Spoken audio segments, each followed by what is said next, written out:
পর্বে চূড়ান্ত তালিকা প্রকাশ নিয়ে যত ঝামেলা এবং জটও লেগে গেছে। আদৌ কি কমিশনের দেওয়া 14ই ফেব্রুয়ারি চূড়ান্ত তালিকা প্রকাশিত হবে? তার কারণ এখনো তো শুনানি চলছে।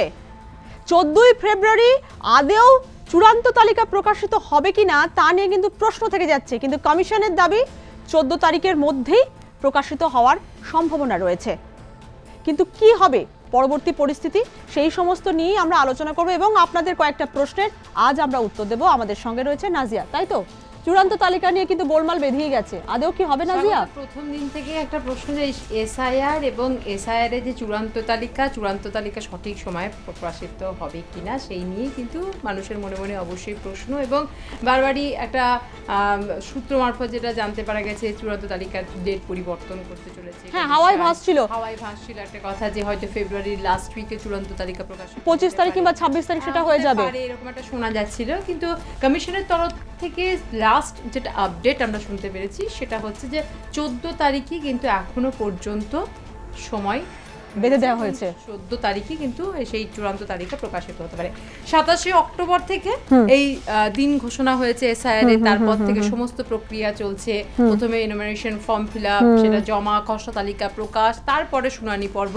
যে যখন খসড়া তালিকা প্রকাশ হলো তখন যেটা ভোটার সংখ্যা ছিল 7,66,00,000 ভোটারের সংখ্যা, তার মধ্যে খসড়া তালিকার ভোটারের নাম উঠেছিল 7,08,00,000 ভোটার এবং 7,08,16,000 এবং বাদ পড়েছিল মৃত, স্থানান্তরিত এই নিয়ে, অর্থাৎ এএসডিডি পর্বে 58,20,000 মতো ভোটারের নাম বাদ পড়েছিল এবং এনুমারেশন ফর্ম ফিল আপ করেননি প্রায় 57,604 জন। এটা কিন্তু এখনো পর্যন্ত খসড়া তালিকা প্রকাশের পর এই ফিগারটা রয়েছে। ভোটার হচ্ছে রাজ্যে 7,66,00,000 এবং খসড়া তালিকায় সেই নামটি ছিল 7,08,00,000, যার মধ্যে 58,20,000 নাম এএসডিডিতে বাদ পড়েছিল। এবার সেই এএসডিডি কতজন নাম, কারণ এই প্রশ্নটা উঠছিল মৃত নয় জীবিত ব্যক্তি, তাকে মৃত দেখানো হয়েছে, মৃতের তালিকায় নাম উঠেছে, জানিয়ে দিল্লি এখন সরগরম দিল্লি বলা যেতে পারে। এবং এইগুলো এই সমস্ত যে জিনিসগুলো হয়েছে খসড়া তালিকার পরে, তারপরে যে এই শুনানি পর্বকে ঘিরে মানুষের হ্যারাসমেন্ট হচ্ছে, মানুষের হয়রানি, বারবার আমাদের ভিডিওতে অনেকেই প্রশ্ন করেছেন, হেনস্থার কথাটাও বলেছেন একেবারে, এবং সেই নিয়ে জল গড়িয়েছে কিন্তু সুপ্রিম কোর্ট পর্যন্ত। অর্থাৎ সুপ্রিম কোর্টেরও কিন্তু একটা নজরদারি রয়েছে এসআইআর পর্বকে ঘিরে। অর্থাৎ এই কারো যদি তথ্যে অসঙ্গতি দেখানো হয়, সুপ্রিম কোর্ট কিন্তু এমন নিয়ম করে দিয়েছে যে কেন অসঙ্গতি দেখানো হলো সেটাও কিন্তু বলতে হবে। তো সেক্ষেত্রে অনেকটা যাচাইয়ের ক্ষেত্রে ত্রুটি মুক্ত তালিকা প্রকাশ করতে হবে, কমিশনের উপর চাপ আছে কোন রকম যাতে বৈধ ভোটার না যায়, বৈধ ভোটার যাতে বাদ না যায় সেদিকে নজর রাখতে হবে কমিশনকে। তার কারণ হচ্ছে নজরদারি করছে সুপ্রিম কোর্ট। একদমই তাই নাজিয়া। আর এই জন্য এই সংক্রান্ত নানান প্রশ্ন আমরা পেয়েছি এবং আমাদের কিছু প্রশ্ন আছে তোমাকে, যেহেতু তুমি এই সংক্রান্ত বিষয়ে অনেকের কাছে যাচ্ছ, হিয়ারিং সেন্টারে যাচ্ছ এবং নির্বাচন কমিশনের আধিকারিকদের সঙ্গে কথা বলছো। তো প্রথম প্রশ্ন যেটা আমরা চূড়ান্ত তালিকা তো আমরা বললামই, যে চূড়ান্ত তালিকা কি নাজিয়া সত্যি এই 14ই ফেব্রুয়ারির মধ্যে করা সম্ভব? দেখো, রাজ্যে ভোট আছে এবং সেটাকে ধরেই কিন্তু এই যে দিনক্ষণগুলো প্রকাশ করা হয়েছিল বা বলা হয়েছিল যে কবে কি বেরোবে, সেক্ষেত্রে খসড়া তালিকা যখন প্রকাশিত হওয়ার কথা ছিল 9ই ডিসেম্বর, সেটা কিন্তু পরিবর্তন হয়ে 16ই ডিসেম্বর হয়েছে। তো সেক্ষেত্রে এক সপ্তাহ পিছিয়ে গেছিল খসড়া তালিকা। কিন্তু চূড়ান্ত ভোটার তালিকার এখনো পর্যন্ত এটাই তো মূল পর্ব, নাম কিন্তু তারিখ কিন্তু বলেনি, পরিবর্তিত তারিখ এখনো পর্যন্ত কমিশন ঘোষণা করেনি। কমিশন সূত্রে জানা যাচ্ছে 14ই ফেব্রুয়ারি, আগেও যেটা জানানো হয়েছিল 14ই ফেব্রুয়ারি, এখনো পর্যন্ত কমিশনের তরফ থেকে জানানো হচ্ছে 14ই ফেব্রুয়ারি চূড়ান্ত ভোটার তালিকা প্রকাশিত হতে পারে। এবং সেই সময়টাকে ধরেই, সেই দিনটাকে ধরেই কিন্তু কাজ চলছে। আর এই 7ই ফেব্রুয়ারির মধ্যেই কিন্তু এই যে শুনানি পর্ব, মানে আজ 4 তারিখ হয়ে গেছে, আজ 4 তারিখ হয়ে গেল, আর 3 দিন হাতে বাকি আছে। আর ওইদিকে যদি আমরা ধরি 9 দিন, 9 থেকে 10 দিন, 7 দিন, আরো 7 দিন, তো এইদিকে 3 আর 7-এ 10 দিন মতো। 10 দিনের মধ্যেই কিন্তু কমিশনকে যা করার করতে হবে, কিছু কমপ্লিট করে তালিকা প্রকাশ করতে হবে। আর সেই পথেই কিন্তু কমিশন এগোচ্ছে, সেইভাবেই কিন্তু যাচাই হচ্ছে নথি এবং সেই তালিকা যাতে সময়ে প্রকাশিত হয়, তার কারণ বেশি যদি যায় টাইম তাহলে কিন্তু বিধানসভা নির্বাচন আছে, তাই বিধানসভা নির্বাচনের উপর যাতে আঁচ না পড়ে সেটাও কিন্তু দেখছে কমিশন। তাই 14 তারিখে কিন্তু এখনো পর্যন্ত ফিক্সড আছে, 14ই ফেব্রুয়ারি প্রকাশিত হতে চলেছে চূড়ান্ত ভোটার তালিকা। এখনো পর্যন্ত কমিশনের তরফ থেকে কিন্তু সেটাই জানানো হয়েছে। নাইজি, আর একটা প্রশ্ন যেটা হচ্ছে আমাদের দর্শক বন্ধুরা অনেকবারই করেছেন, যে এই যে আমরা ধরো নথিটা নিয়ে যাচ্ছি, যেহেতু তুমি হিয়ারিং সেন্টারে ঘুরছো এবং মাইক্রো অবজারভার বা আধিকারিকদের সঙ্গে তুমি কথা বলছো, তো সেই জায়গায় দাঁড়িয়ে তোমাকে এই প্রশ্নটা আমি করব যে ধরো তোমার নথি যেটা আমরা দিচ্ছে, যারা হিয়ারিং সেন্টারে গিয়ে দিচ্ছে, সেই নথিটা কিভাবে যাচাই হচ্ছে? মানে মানুষ তো সেটা বুঝতে পারছে না যে আদৌ কি, তারা প্রশ্ন করছে যে আদৌ কি সেটা যাচাই হচ্ছে, কারণ এতজন মানুষের নথি দেখতে হচ্ছে তাদের। একেবারে এতজন মানুষের প্রায় 1.5 কোটি, সংখ্যাটা কিন্তু কম নয়। 7 কোটি 66 লক্ষ ভোটার এবং তার মধ্যে 1.5 কোটি ভোটারের তালিকা আছে এই শুনানি পর্বে, এবং সেক্ষেত্রে 1.5 কোটি ভোটারের নথি যাচাই পর্বটা কিন্তু একটা ছোটখাটো কাজ নয়, এটা কর্মযোগ্য বলা যেতে পারে। এবং সেই কর্মযজ্ঞে কিন্তু প্রচুর লোক নিয়োগ হয়েছেন। আমরা প্রথমে দেখেছি বিএলওর ভূমিকা, যখন এনুমারেশন ফর্ম ফিল আপ হয়েছে তখন বিএলওর একটা দায়িত্ব ছিল, শুনানি পর্বেও কিন্তু বিএলওর দায়িত্ব, এবং নথি বলা এবং শুনানি চিঠি নিয়ে যাওয়া সেগুলো বিএলও করেছেন।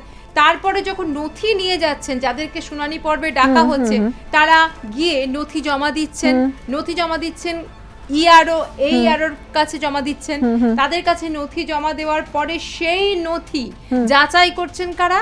অবজারভার, মাইক্রো অবজারভার, তারা কিন্তু নথিটা যাচাই করছেন। এবং সেক্ষেত্রে যে মাইক্রো অবজারভার যারা আছেন তাদের সংখ্যা হচ্ছে প্রায় 7,500, আর 33 জন রয়েছেন পর্যবেক্ষক, অবজারভার রয়েছেন। তো সেক্ষেত্রে তারা এটাকে নথিটা যাচাই করে আবার তারা আপলোড করবেন, এবং সেটা মানে দেখার পরে সেটা আবার ইআরওদের কাছে আসবে, এবং তারপরে মানে ধরো ওই যে বললে তুমি, এই যে নথিটা যাচাই হলো, তারপরে ইআরও বা ইআরওদের কাছে আসছে, তো এই ইআরওদের কাছে আসছে, তো মানে ধরো ওই ত্রুটি মুক্তটাই আসছে, না ত্রুটি থাকলে তখন আসছে?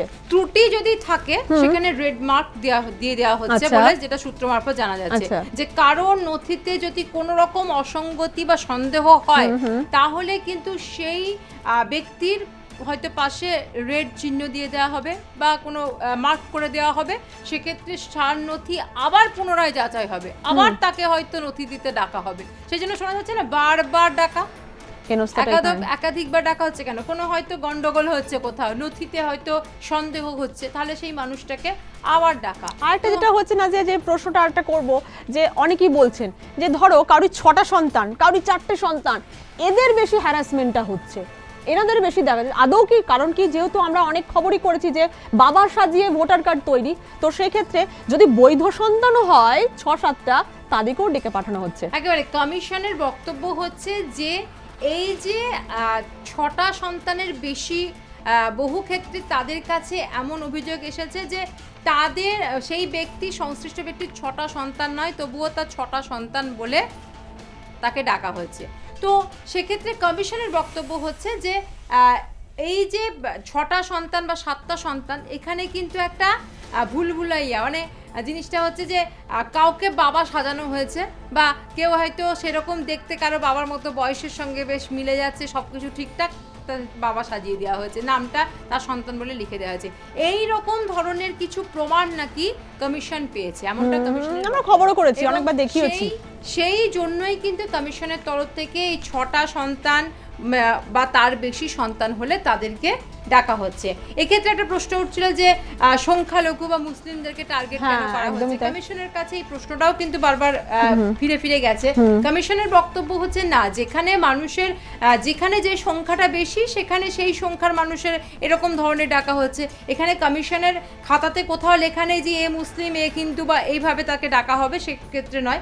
যেখানে হয়তো যদি পাহাড়ি এলাকা বা দার্জিলিং, কার্শিয়াং, কালিম্পং এর দিকে যাওয়া হয়, সেখানে মানুষ যেমন আছে সে তাদেরকে যেমন ডাকা, যেমন আমি এখানে দেখেছি মুর্শিদাবাদ, মালদার দিক থেকে হয়তো মুসলিমদের পরিমাণটা বেশি, সেখানে তাদেরকে ডাকা হচ্ছে। এরকম জেলা ভিত্তিক যেখানে যে যে সম্প্রদায়ের মানুষ, যে ধর্মের মানুষ সংখ্যাগরিষ্ঠ আছে, হয়তো তাদের সংখ্যাটা বেশি হচ্ছে। বিশেষত আমরা যেটা খবর করেছি, দেখেছি যে সীমান্তবর্তী যে সমস্ত জেলাগুলি আছে, গ্রামগুলি আছে, একেবারে। সেইখানে কিন্তু এই এই সংখ্যাটা যেন বেশি হচ্ছে, তাদেরও ডেকে পাঠানো হচ্ছে। অনেকেই এটা অভিযোগ, আমাদেরকেও, আমরা অনেকগুলো ভিডিও করেছি, তার মধ্যেও দেখা গেছে যে প্রশ্ন করতে যে কোনো ব্যক্তির হয়তো 2টো সন্তান, তাকে 6টা সন্তান বলে তাকে ডাকা হয়েছে, তো সেক্ষেত্রে কেন ডাকা হলো? তো এক্ষেত্রে কমিশনের কাছে ভুল তথ্য কিছু চলে গেছে, সেই জন্য কমিশন সেটাকে ঠিক করতে সেই ব্যক্তিকে ডাকছে। আচ্ছা, এই যে বারবার একটা কথা আমরাও বলছি, তুমিও বলছো যে ত্রুটিমুক্ত ভোটার, এই ত্রুটিমুক্ত ভোটার বলতে এই তালিকাটা কিভাবে তৈরি হচ্ছে বা এটা কি বোঝানো যাচ্ছে? ত্রুটিমুক্ত ভোটার তাদের বিশেষত্ব কি? এই প্রশ্নটা কিন্তু খুব ভাইটাল। তার কারণ হচ্ছে 2002-এ যখন লাস্ট এসআইআর হয়েছে বা যখন এই তালিকা প্রকাশ হয়েছিল, তখন কিন্তু যে তালিকা আমরা দেখি, সেই তালিকা কিন্তু ত্রুটিতে ভরা, অর্থাৎ নামের মিসম্যাচ কিন্তু 2002-এর তালিকায় প্রচুর রয়েছে। এবং আমরা জানি যে ভোটার তালিকা সংশোধনী কিন্তু হয়, মানে এইভাবে নাম কারেকশন করা, ঠিক করা, এগুলো কিন্তু প্রায় হয়ে থাকছে। এবং যার 2002-এ ভুল ছিল, সে কিন্তু পরবর্তীকালে ঠিক করেছে, তার হয়তো ভোটার কার্ডটা ঠিক আছে, কিন্তু 2002টা যেহেতু মার্ক করে দেওয়া হয়েছে যে সেটাকেই ম্যাপিং করা হবে, এবং সেই সংক্রান্ত বিষয়েই কিন্তু ডাকা হচ্ছে। তো ত্রুটি 2002-এ ছিল, এবং তার জন্যই কিন্তু হ্যারাসমেন্টটা বেশি হচ্ছে মানুষের, এবং এটা মানুষের দায় নয়, এটা কমিশনও কিন্তু মানে সরাসরি যদি না মেনে নেয়, তবুও কিন্তু তাদের মানতে হবে যে এটা একটা মানে কাজ করতে গিয়ে, ডিজিটাইজ করতে গিয়ে এসব ভুলগুলো হয়েছে। এই যে 2026-এর যে এসআইআর যে তালিকা, সেই তালিকা যে ত্রুটিমুক্ত, তার কিন্তু ডিক্লারেশন দিতে হবে। এবং আমরা যেটা সূত্র মারফত জানতে পারছি যে তার ডিক্লারেশন দিতে হবে কাকে? জেলা শাসককে দিতে হবে, রোল অবজারভারকে দিতে হবে, এবং স্পেশাল অবজারভার আর সিইওকে দিতে হবে, অর্থাৎ মুখ্য নির্বাচনী আধিকারিককে কিন্তু ডিক্লারেশন দিতে হবে। তার কারণ হচ্ছে এই যে তালিকা, এই তালিকাকে সম্পূর্ণ ত্রুটি মুক্ত তালিকা করতে চাই কমিশন, এবং জাতীয় নির্বাচন কমিশন সেটাই নাকি টার্গেট রেখেছে। তাই সেক্ষেত্রে এটা যাতে ত্রুটি মুক্ত একটা তালিকা হয়, তার জন্য কিন্তু একাধিক লোককে কিন্তু এর জন্য ডিক্লারেশন দিতে হবে। জেলা ভিত্তিক জেলা শাসকদের দিতে হচ্ছে, রোল পর্যবেক্ষক আছেন, তারপর স্পেশাল অবজারভার আছেন, তাদেরকেও কিন্তু ডিক্লারেশন দিতে হচ্ছে যে এটা ত্রুটি মুক্ত একটা তালিকা, এবং সর্বশেষ মুখ্য নির্বাচনী আধিকারিককেও কিন্তু দিতে হচ্ছে, তাতে তাদেরকে কিন্তু পরবর্তীকালে হয়তো কৈফিয়তও দিতে হতে পারে। এবং এটা কিন্তু সম্পূর্ণ সূত্র মারফতই জানা যাচ্ছে যে এই যে তালিকা, এটা সম্পূর্ণ ত্রুটি মুক্ত তালিকা করতে কিন্তু জাতীয় নির্বাচন কমিশন কড়া নজরদারি চালাচ্ছে, কড়াভাবে এটাকে যাচাই করা হচ্ছে, এবং শেষ পর্যন্ত ডিক্লারেশন নিয়ে যে এটা ত্রুটি মুক্ত, এবং এটা ত্রুটি মুক্ত করার জন্যই কিন্তু এত কিছু করা হচ্ছে। একদমই তাই। নাজিয়া, আমাদের কাছে যে প্রশ্নটা বারবার আসছে যে চূড়ান্ত তালিকায় নাম বাদ গেলে তারা কি করবেন, এই প্রশ্নটার উত্তরটা তুমি যদি সংক্ষেপে দাও। দেখো, চূড়ান্ত তালিকায় নাম বাদ গেলে পরে তাদেরকে আবার একটা সুযোগ দেওয়া হবে, এবং সেক্ষেত্রে যে সুযোগটা দেওয়া হচ্ছে যে জেলা নির্বাচনী আধিকারিক এবং মুখ্য নির্বাচনী আধিকারিকের কাছে তারা লিখিতভাবে আবেদন করতে পারবে। আচ্ছা, মানে একটা লোককে শুনানিতে ডাকা হয়েছে, তিনি নথি জমা দিয়েছেন, হয়তো যে 14টা নথি বলা হয়েছে তার মধ্যে থেকে তিনি যে নথিটা জমা দিলেন সেটা হয়তো সন্দেহ হয়েছে, বা তিনি দিতে পারেননি, তার চূড়ান্ত ভোটার তালিকায় নাম হচ্ছে না, উঠছে না, সেক্ষেত্রে সেই ব্যক্তিকে সুযোগ তো দেওয়া হচ্ছে।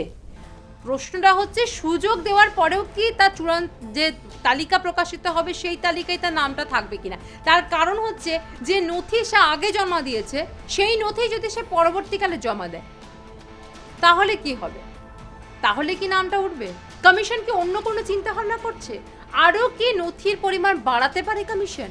এখানে একটা প্রশ্ন আছে নাজিয়া, ভোটার, তার কারণ হচ্ছে তুমি চিন্তা করো যে আমাদের রাজ্যে এমন অনেক মানে বহু ব্যক্তি আছেন যারা হয়তো পড়াশোনা করেননি ঠিক মতো, কিন্তু যে তালিকাটা দেওয়া হয়েছে মাধ্যমিকের সার্টিফিকেট, মাধ্যমিকের অ্যাডমিট কার্ড, সেটাও সুপ্রিম কোর্টের নির্দেশে গ্রহণযোগ্য হয়েছে, তো সেক্ষেত্রে কিন্তু সেই ব্যক্তিটি মাধ্যমিক দেয়নি, 3-4 এরকম অনেক আছে, অনেক আছে।